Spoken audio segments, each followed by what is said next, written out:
ஏற்கனவே விடுதலை சிறுத்தைகள் கணித்தபடி கொங்கு சட்டசபை உருவாகும் நிலை ஏற்பட்டுள்ளது. இந்த நிலையில் தமிழக வெற்றி கழகம் 108 இடங்களில் வெற்றி பெற்று ஆட்சி அமைக்க இயலாத நிலை ஏற்பட்டுள்ளது.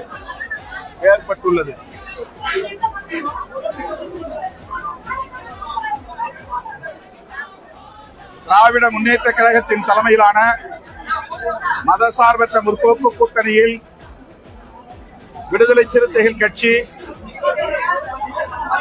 இடம்பெற்று 8 தொகுதிகளில் போட்டியிட்டது.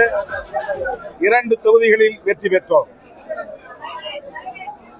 அதேபோல இடதுசாரி கட்சிகளும் தலா 2 இடங்களில் வெற்றி பெற்றன. இந்த நிலையில் இடதுசாரி கட்சிகளின் தலைவர்களும் விடுதலை சிறுத்தைகளும் முன்கூட்டியே கலந்து பேசினோம். மக்கள் நல கூட்டணி உருவான காலத்திலிருந்து கொள்கை அடிப்படையில் ஒருங்கிணைந்து செயல்பட்டு வருகிறோம். மக்கள் பிரச்சனைகளின் அடிப்படையில் ஒருங்கிணைந்து களமாடி இருக்கிறோம்.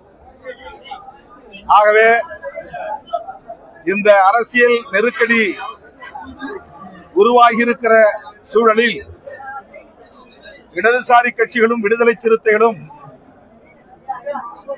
தொலைநோக்கு பார்வையோடு எதிர்கால அரசியலையும் கருத்தில் கொண்டு இணைந்தே முடிவெடுப்போம் என்று நாங்கள்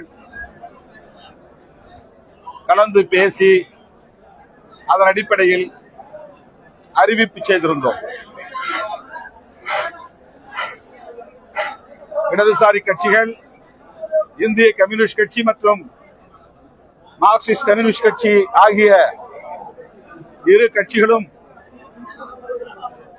மாநில